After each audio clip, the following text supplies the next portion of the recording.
ouija board. कुछ लोग मानते हैं कि वे मृतकों से संपर्क करने का एक तरीका है, जबकि अन्य का मानना है कि वे केवल एक खेल है। आज हम एक युवा लड़की की कहानी बताएंगे जिसने ouija बोर्ड के साथ खेलने का फैसला किया और जिसने उसकी जान ले ली। तो बात 1990 की है, जब 18 वर्षीय डियाना के परिवार ने उसके बिहेवियर में एक अजीब सा बदलाव देखा। जब डियाना मतिभ्रम से पीड़ित होने लगी तो परिवार चिंतित हो गया। डियाना अपने भाइयों पर अनियंत्रित क्रोध, भौंकने और गुर्राने लगती थी। उसने परिवार को बताया कि उसने रात में परछाइयों को अपने कमरे में घूमते हुए देखा था। परिवार डियाना को कई डॉक्टरों के पास ले गया, जो उसकी स्थिति से हैरान थे।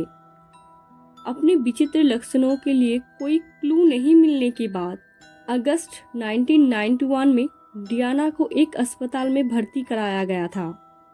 अस्पताल के चिकित्सकों को उसमें शारीरिक रूप से कुछ भी गलत नहीं मिला। फिर भी डियाना का स्वास्थ्य लगातार बिगड़ता गया और उसके दौरे और मतिभ्रम मजबूत होते गए। 3 सप्ताह के बाद अस्पताल कर्मियों ने डियाना को उसके बिस्तर में बेजान पाया। उसके पास कोई स्पष्ट घाव या अन्य संकेत नहीं था कि मृत्यु कैसे हुई। उसने बस सांस लेना बंद कर दिया था। डेथ सर्टिफिकेट रिपोर्ट में कहा गया है कि उसकी मौत दिल का दौरा पड़ने से हुई। परिवार डियाना की मौत से जूझ रहा था और उसके स्वास्थ्य और मानसिक स्थिति में तेजी से गिरावट पर चिंतित था। वे जानते थे कि डियाना तंत्र मंत्र के बारे में कोई किताब पढ़ रही थी। उसकी परिवार को उसकी मृत्यु पर संदेह था। उन्हें विश्वास था कि डियाना की मृत्यु के पीछे कोई अलौकिक शक्ति थी।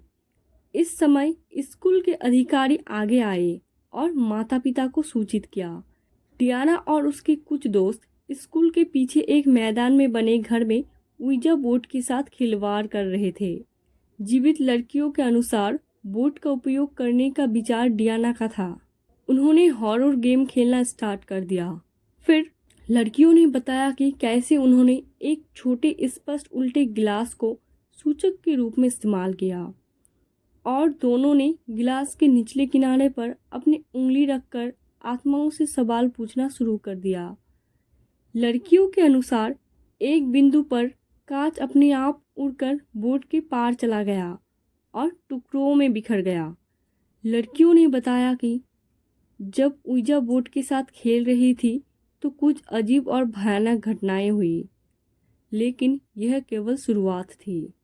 उस समय एक नन ने लड़कियों को ouija बोर्ड के साथ खेलते हुए पकड़ लिया। उसने उन्हें डांटा, बोर्ड छीन लिया और उसे 2 टुकड़ों में तोड़ दिया। नन ने लड़कियों से पूछताछ की और उन्हें पता चला कि डियाना अपने एक दोस्त को एक प्रेमी से संपर्क करने में मदद करने के प्रयास में स्कूल में बोर्ड लेकर आई थी, जिसका हाल ही में मोटरसाइकिल दुर्घटना में मौत हो गया था। हालांकि लड़कियों को लगा कि मृत प्रेमी के साथ कोई संपर्क नहीं किया गया है। उन्होंने दावा किया कि उन्होंने धुएं का एक रहस्यमय गाढ़ा गहरा गुबार देखा, जिसका स्रोत कोई भी नहीं समझ सका। धुआं कुछ देर तक बोर्ड पर मंडराता रहा और फिर डियाना की ओर बढ़ गया। लड़कियों का मानना था कि धुएं में एक बुरी आत्मा थी, जिसने डियाना को आत्मसात कर लिया था। इस घटना के बाद डियाना का व्यवहार अजीब और अनियंत्रित हो गया। वह मतिभ्रम से पीड़ित होने लगी और उसने दावा किया कि वह अजीब आवाज़ें सुन रही थी। डियाना की मौत के बाद परिवार ने विचित्र घटनाओं का अनुभव किया। सबसे पहले उन्हें डियाना के बाथरूम से अक्सर मम्मा मम्मा फुसफुसाते हुए एक अलग आवाज़ सुनाई देने लगी। जब परिवार ने बाथरूम का दरवाज़ा खोला तो कमरा खाली पाया। परिवार आमतौर पर डियाना के कमरे को साफ सुथरा रखता था, लेकिन हर कुछ दिनों में वे कमरे में प्रवेश करते थे और कमरे में इधर उधर बिखरी हुई चादरें और फर्श पर बिखरी हुई वस्तुएं पाते थे। उन्हें दीवारों पर खरोंचों और छत से तेज हंसी की आवाज़ें सुनाई देने लगी। फिर स्थिति और भी बदतर हो गई क्योंकि हंसी की गूंज सी आवाज़ रोने में बदल गई और दीवारों से मुक्कों के टकराने जैसी तेज़ धमाके की आवाज़ घर की चारों ओर गूंजने लगी। लाइटें और उपकरण चालू और बंद होने लगे और दरवाजे अपने आप खुलने लगे। परिवार ने दरवाज़ा को बंद रखने के लिए उनके सामने फर्नीचर रखने का सहारा लिया, जिसमें एक बड़ा सा सोफ़ा भी शामिल था। कोई फ़ायदा नहीं हुआ। परिवार को तेज़ हवा जैसी आवाज़ें सुनाई दी।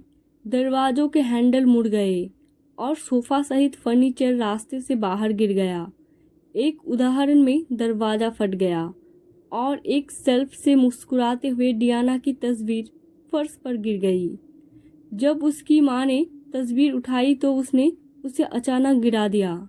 उसके पिता हैरान होकर फ़ोटो लेने के लिए पहुँचे और जब उन्होंने देखा कि फ़ोटो पेपर जल रहा है और डियाना का चेहरा जल रहा है तो वह रुक गया।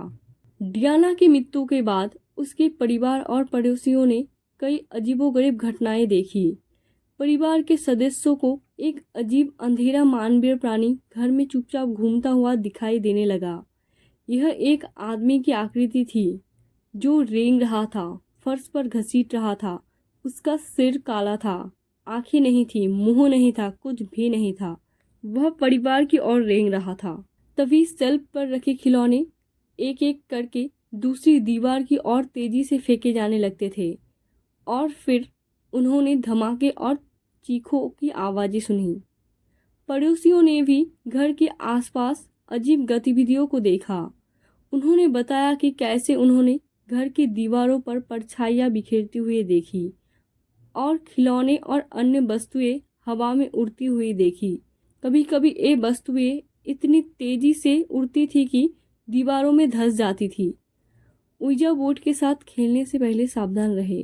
यह आपके जीवन में नेगेटिव एनर्जी या बुरी आत्माओं को ला सकता है। धन्यवाद दोस्तों। ये वीडियो कैसा लगा हमें कमेंट में ज़रूर बताइए। अगर आपको यह वीडियो पसंद आया है तो इसे लाइक और सब्सक्राइब करना ना भूलें।